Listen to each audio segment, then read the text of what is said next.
Trevor, how exciting is Lucky Street? I've had quite a few handy 2-year-olds, in my career as a trainer, and I was lucky enough to win a Karrakatta and a size with Luke's Luck a few years ago. But this horse has got a really high cruising speed and has a great turn of foot off that. I still feel he's quite immature and fairly untapped, so I'm just hoping with time he can take the next step. But he's by far the most advanced juvenile I've ever trained. Most trainers will say that it's awfully hard to win a Magic Millions and then go on to win the Karrakatta Plate, but he did it with aplomb. It was so easy for him. Yeah, well, in hindsight it was easy, but he won a race early on in the piece, and it enabled me to sort of plan towards those sort of races. So then I brought him back and won the Magic Millions with him off 2 trials, and that afforded me to give him another week in the paddock, miss the Supremacy, and then run in the Perth Stakes and then the Karrakatta. So he had a really nice bit of planning, and as I say, a lot of the guys down the track, the whole time I've had this horse in work, I've had no issues. He hasn't had a cold or a sore foot or a virus or any setbacks. So we had a fair bit of luck on our side, but we certainly had the product to be able to do the job. Speaking of luck, you would have gone into the race obviously with a degree of confidence once he drew well. Yeah, I mean, his work leading into the race, we were working with sort of older horses and tested him out pretty well, but his work was outstanding. And on his last gallop, Paul come back, and I said to Paul, geez, his work was very good. He said the scary part about it, he said I had plenty of horse up my sleeve too. So, it was really nice to get the job done. We drew a good gate. We had Paul Harvey on, who without a doubt is probably the best jockey we've ever produced in the state. That's a big statement, but in WA that is. Everything fell to plan. We drew a good gate, which was quite important.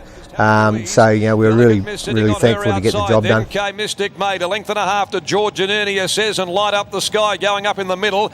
About 2 lengths, Showy Chloe and Saxophonist had got well back. Then Mary Abacus and Dicky has tailed off. They've got 500 left to run in the Karrakatta Plate. Harvey sitting there as quiet as a church mouse coming up to the turn on the long odds on favourite Lucky Street. He controls them coming around the bend from Senzo. Then came on the rails Kentucky Lass, third as they'd straightened up. Mystic made at the head of the others, followed by Military Rain at the 250, and he lets down the colt and away he goes. Lucky Street straight of them. He put up 4 lengths in the twinkling of an eye from Senzo. Mystic made all interest in the minors. He's racing away.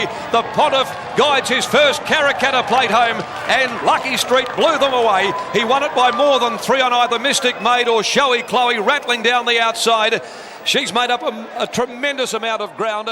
There, Light Up the Sky as well. He's just a great rider. I mean, you put him in those big races and he handles pressure, and he generally puts horses in winning positions, and he's a very strong rider, so you're better off having him on your side than against you, I feel. Oh, for sure. He could stand up against, I think, anyone worldwide really with his ability. Exactly, yeah. He's pretty basic, Paul. He likes the comforts of home. He's had a distinguished career, and he's in the latter part of his years now.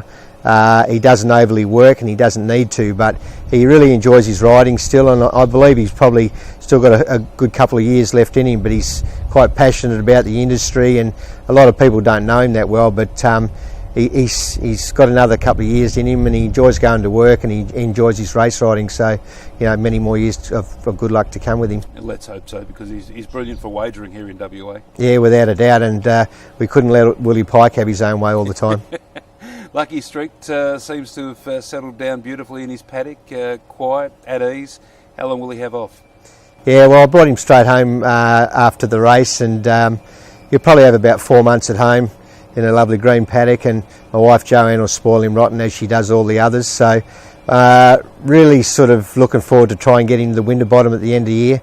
$1 million race, weight for age, Group 1, so he'll be on the 52 the minimum, and be good to have a crack at something a bit bigger, and hopefully that can sort of add to a bit of value for a stud career, hopefully.